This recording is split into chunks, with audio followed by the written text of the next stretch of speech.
Estou aqui pensando, tentando organizar o barulho mental que fica depois de um dia comum nessa cidade. É curioso, porque a gente fala muito sobre rotina, sobre o dia a dia, mas a verdade é que, para quem vive aqui, a rotina tem um peso específico, uma gravidade diferente. Não sei se você já parou para perceber, mas existe uma exaustão que não é física. Não é sobre ter carregado peso ou corrido uma maratona. É uma exaustão de processamento. É como se o cérebro tivesse que rodar um software de segurança em segundo plano 24 horas por dia, consumindo toda a bateria, toda a energia vital, só para garantir que você chegue do ponto A ao ponto B. E isso cansa. Isso drena a gente de uma forma que é difícil colocar em palavras, mas eu vou tentar digerir isso com você agora. A gente precisa conversar sobre a violência no Rio de Janeiro. Mas olha, presta atenção. Eu não estou interessado em repetir as manchetes que você vê no jornal enquanto almoça. Isso é conteúdo vazio. Falar de estatística, de número de apreensões, de quem manda em qual morro. Isso a gente deixa para os analistas de segurança pública ou para os programas sensacionalistas que lucram com o sangue. O que me interessa aqui, o que eu quero investigar, é a substância da experiência. É o que acontece do lado de dentro da pele. É sobre como a atmosfera dessa cidade molda, deforma e endurece o nosso caráter e a nossa psique. Porque, no fim das contas, a violência aqui deixou de ser um evento. Ela não é algo que acontece. Ela é o ar. Ela é o meio onde a gente se move. Sabe aquela sensação de estar no olho do furacão? É exatamente isso, só que sem a calmaria. A gente vive numa tensão elétrica constante. Você sai de casa e automaticamente, sem nem perceber, seus sentidos aguçam. O olhar muda, a postura muda. Você escaneia a rua não para ver a paisagem, mas para identificar padrões de quebra de normalidade. Uma moto que desacelera, um carro com vidro muito escuro parado em lugar estranho, uma movimentação brusca na esquina. É um estado de hipervigilância que a gente chama de esperteza, de malandragem carioca, mas que na real, sendo bem honesto e vulnerável aqui, é puro trauma. É um estresse pós-traumático coletivo que a gente normalizou para conseguir levantar da cama de manhã. E a questão central, o problema que está me pegando hoje, é justamente esse custo invisível. A gente aprendeu a conviver com o inaceitável. A gente desenvolveu uma casca grossa, um cinismo defensivo. Se alguém diz que foi assaltado, a primeira coisa que a gente pergunta não é "você está bem?", mas você estava dando mole com o celular na mão? Percebe a loucura disso? A gente transfere a culpa para a vítima porque assumir que o caos é aleatório é aterrorizante demais. A gente precisa acreditar que existe uma lógica, um código, um modo certo de agir que nos protege. Mas a verdade nítida e crua é que o caos não tem critério. Eu vejo muita gente de fora romantizando a resiliência do carioca. Ah, o carioca é forte, o carioca se adapta, o carioca faz piada da desgraça. Sim, fazemos. Mas a que preço? Essa adaptação não é uma virtude, é uma cicatriz. É um mecanismo de sobrevivência brutal. A gente ri para não surtar. A gente segue o baile porque a outra opção é paralisar. Mas lá no fundo, naquelas camadas da mente onde a gente guarda as coisas que não quer encarar, existe um medo pulsante. Não um medo pânico, de gritar, mas um medo surdo, constante. Um ruído de fundo que nunca desliga. É como um zumbido de geladeira velha que você só percebe quando a luz acaba e o silêncio finalmente chega. Só que aqui, o silêncio raramente chega. Então, o que eu proponho nessa reflexão não é buscar uma solução mágica. Quem vende solução mágica para a segurança do Rio está mentindo ou está querendo seu voto. O que eu quero é dissecar esse estado de espírito. Eu quero entender como a gente consegue, ou tenta, manter algum tipo de sanidade, algum tipo de ordem interna, num lugar onde a desordem é a lei vigente. Como a gente não se perde no meio desse tiroteio literal e metafórico? Como a gente continua sendo humano, buscando significado, buscando substância, quando o ambiente o tempo todo te empurra para a barbárie, para a desconfiança, para o cada um por si? É uma conversa difícil. Talvez você não goste do que vai ouvir, porque vai ter que olhar para umas sombras que a gente prefere ignorar. Mas é necessário. Porque fingir que está tudo bem, fingir que é só coisa da cidade grande, é engolir a pílula sem mastigar. E a gente está aqui para digerir, para entender, para tentar ficar de pé com dignidade enquanto o mundo dá seus giros erráticos.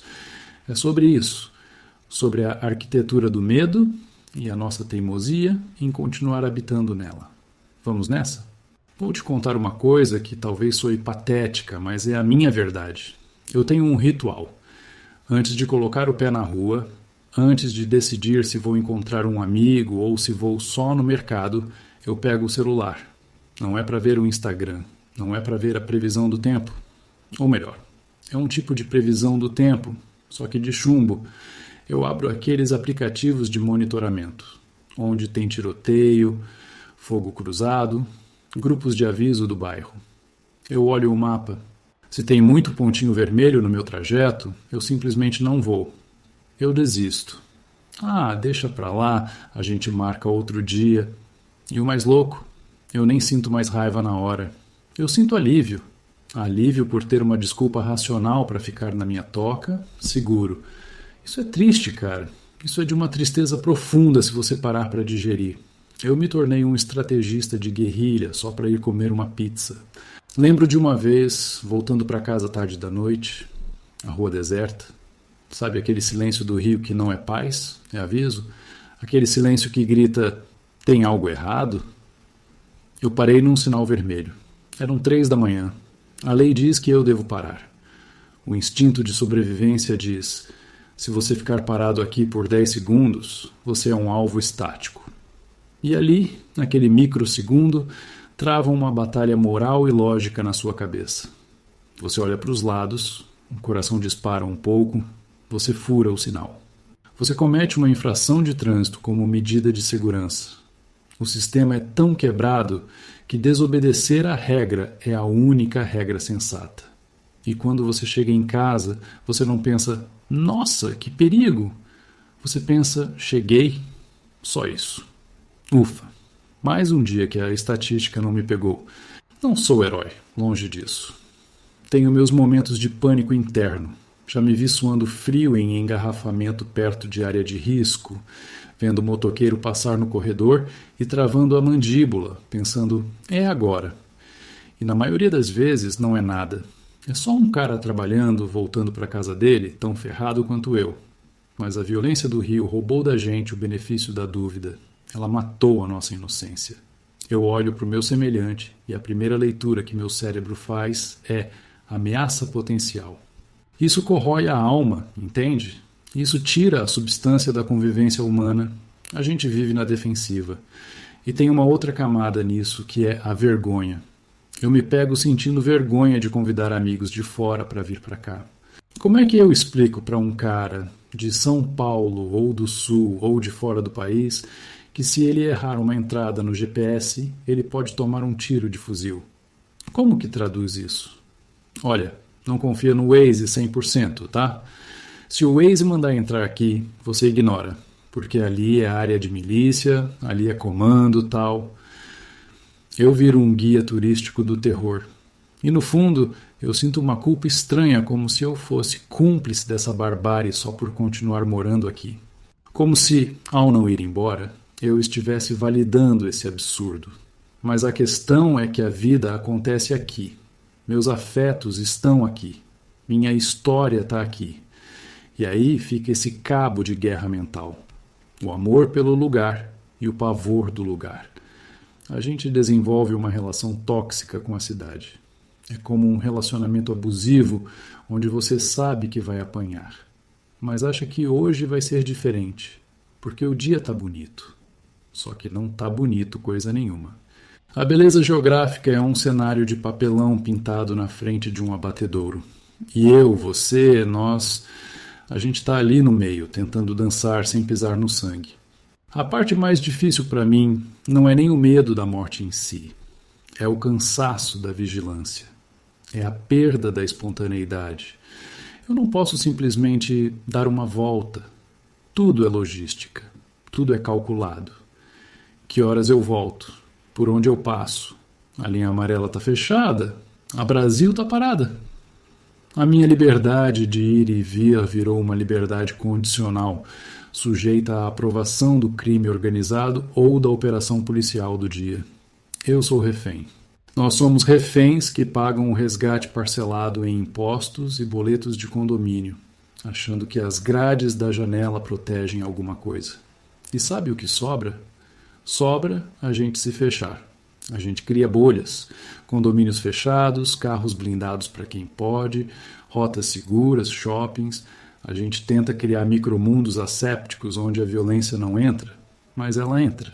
Ela entra pelo noticiário, ela entra pelo medo do porteiro, ela entra pela entrega do iFood que não chega porque a área é de risco, não tem muro alto o suficiente para barrar a atmosfera, o ar está contaminado.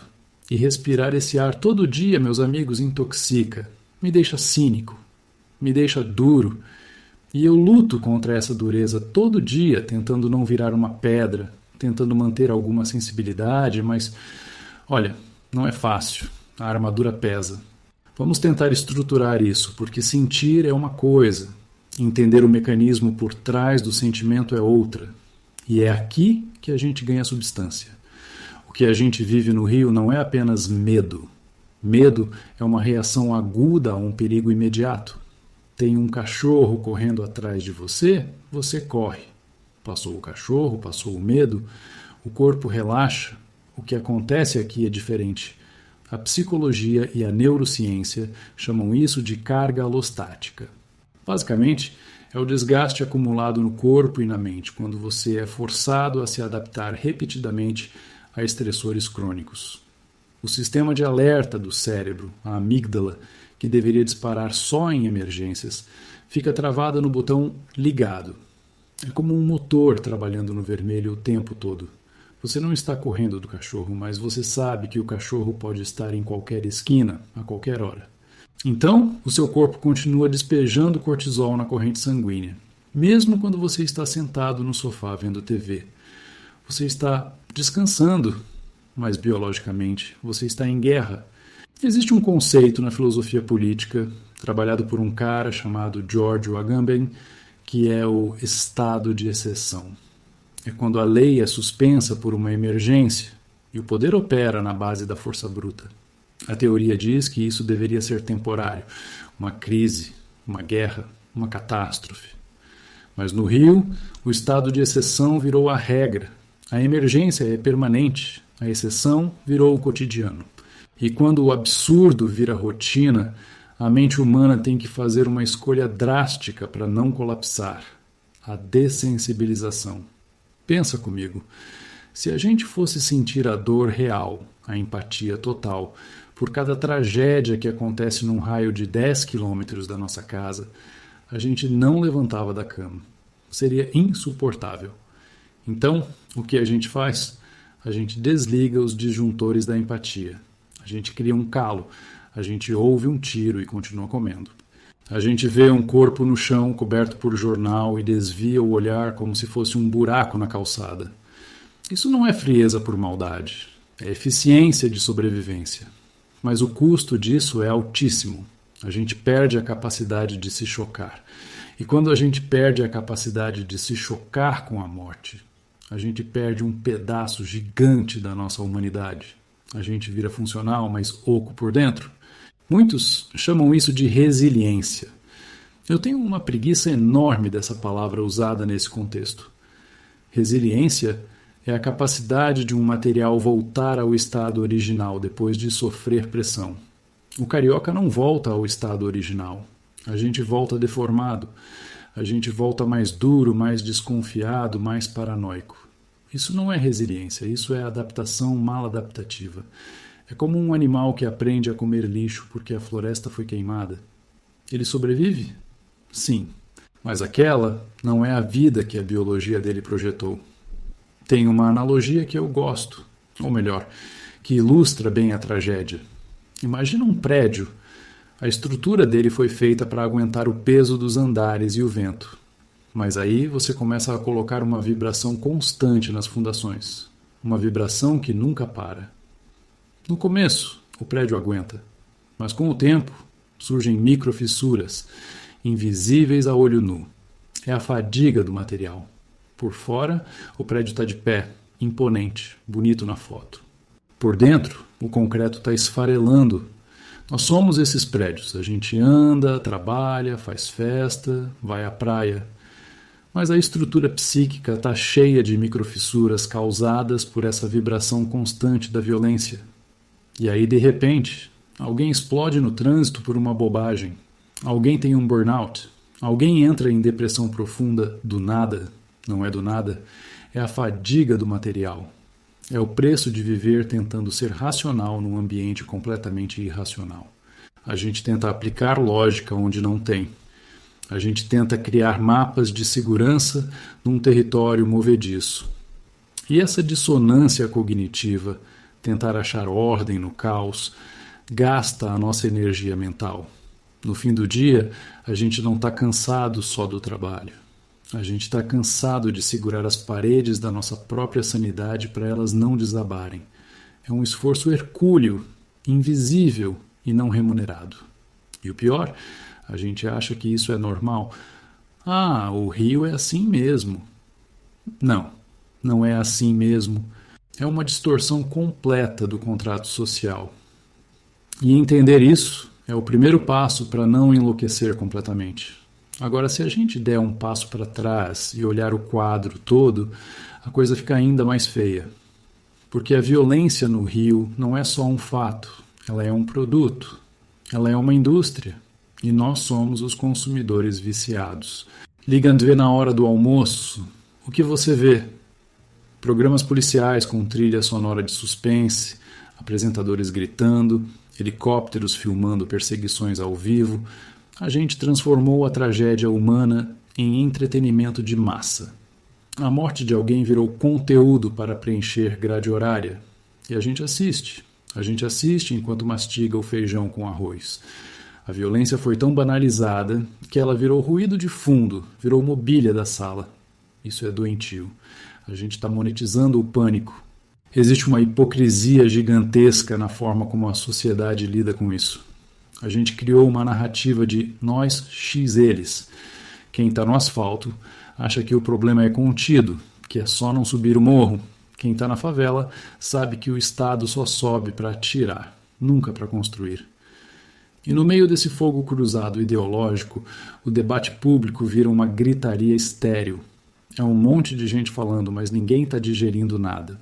De um lado, o discurso punitivista, o tem que matar tudo, a fantasia de que mais violência resolve violência. Do outro, uma intelectualidade acadêmica que analisa o fenômeno de longe, com termos bonitos, mas que nunca teve que se jogar no chão de um ônibus porque o tiroteio começou.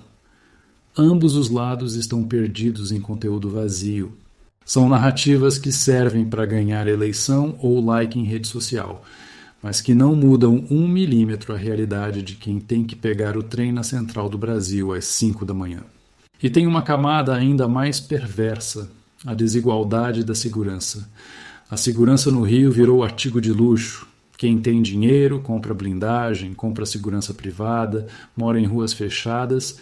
Privatizaram a paz. A paz não é mais um direito público, é um serviço premium. Se você não pode pagar, boa sorte. Você é estatística. O sistema empurra a gente para essa lógica medieval. Construa seu castelo, levante a ponte levadiça e dane-se o resto. Isso destrói o tecido social. Isso mata a ideia de comunidade. Cada um vira uma ilha de medo cercada de arame farpado. A gente vive num estado de indignação controlada. Acontece uma tragédia absurda, uma criança baleada, um médico morto na orla, e a gente se revolta. A internet grita por 24 horas. Hashtags, notas de repúdio, discursos inflamados. Passou 48 horas, acabou. O feed atualiza, a pauta muda e aquela vida perdida vira arquivo. A nossa memória é curta, porque se ela fosse longa, a gente entrava em colapso. O sistema conta com esse esquecimento. O sistema aposta na nossa anestesia. E, honestamente, eu estou cansado dessa conversa mole de que o rio precisa de amor. O rio não precisa de amor, o rio precisa de ordem, de justiça e de vergonha na cara. Mas não essa ordem autoritária que vendem por aí. Falo de ordem cívica, de pacto social. Mas como ter pacto social numa cidade onde a lei é opcional? Onde o policial tem medo, o bandido tem certeza da impunidade e o cidadão comum é apenas um obstáculo no caminho dos dois? A gente está vivendo a uberização do risco de vida. Você assume o risco sozinho. Se der merda, foi fatalidade. Não foi fatalidade. Foi projeto. Foi negligência acumulada por décadas de uma gestão pública que trata segurança como marketing, não como política de Estado. Olhar para isso sem filtro dói. Dói admitir que a gente faz parte dessa engrenagem, nem que seja pelo silêncio, nem que seja por aceitar o inaceitável. Mas a crítica precisa ser feita. Não dá para continuar fingindo que isso é só o charme do rio. Não tem charme nenhum em viver com medo. Não tem poesia em bala perdida. Isso é barbárie gourmetizada pela vista do mar. E enquanto a gente continuar comprando essa imagem, enquanto a gente continuar consumindo a violência como espetáculo e não como chaga, nada vai mudar. O mundo gira e a gente continua correndo atrás do próprio rabo, tontos e assustados. E aí, onde é que isso tudo deixa a gente? Depois de diagnosticar o trauma, de entender a neurociência do medo e de criticar o circo midiático, qual é a saída? Se você está esperando que eu tire uma solução mágica do bolso agora, desculpa, eu não tenho. E desconfie de quem diz que tem. A realidade é dura. A cidade não vai mudar amanhã. O estado de sítio não vai acabar porque a gente fez um vídeo reflexivo. O caos vai continuar operando na frequência dele. A única coisa que sobra, a única substância real que a gente tem controle é como a gente processa isso aqui dentro. É o território entre as nossas orelhas. Os estoicos antigos, uns caras que viviam em tempos de guerra, peste e imperadores malucos, diziam que o sofrimento vem não do que acontece, mas do nosso julgamento sobre o que acontece. No Rio, isso é um desafio quase impossível, mas é necessário. Não estou falando para você aceitar a violência passivamente. Não estou falando de conformismo.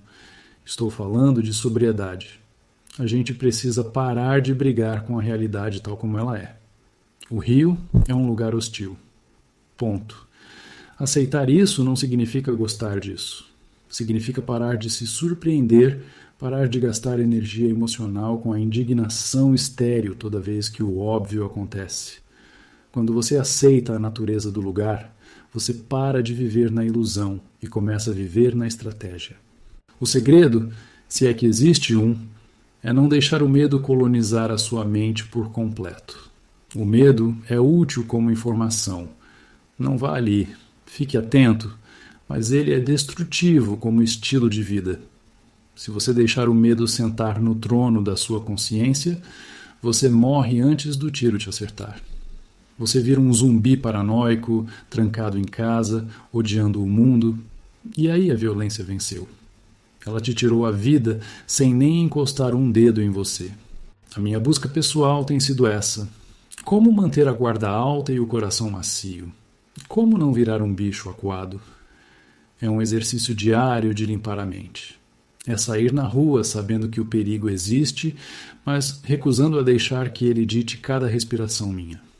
É encontrar brechas de beleza e de paz no meio do concreto armado, não porque a cidade é maravilhosa, mas porque a vida insiste em acontecer apesar de tudo. A gente precisa desenvolver uma espécie de paz armada, uma serenidade vigilante, saber que estamos no olho do furacão, que as coisas podem sair do controle a qualquer segundo e ainda assim conseguir tomar um café, ler um livro, conversar com um amigo e achar graça numa piada. Isso é a verdadeira resistência. Manter a sanidade num manicômio a céu aberto é o maior ato de rebeldia que você pode cometer hoje. Não espere que o mundo lá fora faça sentido. O mundo é caótico, injusto e muitas vezes brutal. O sentido quem cria é você. A ordem quem impõe é você. Na sua rotina, na sua casa, na sua cabeça. Proteja sua integridade mental com a mesma ferocidade que você protege seu celular ou sua carteira. Porque no fim das contas, se tudo der errado lá fora, é só isso que vai te restar. Então, é isso. Sem final feliz, sem música emocionante subindo, só a realidade nítida. Amanhã a gente acorda, checa o aplicativo de segurança, respira fundo e sai para a batalha de novo. Não porque somos heróis, mas porque a vida não para. Deixa o rio dar os giros dele. Você cuida do seu passo, mantém o foco e segue andando.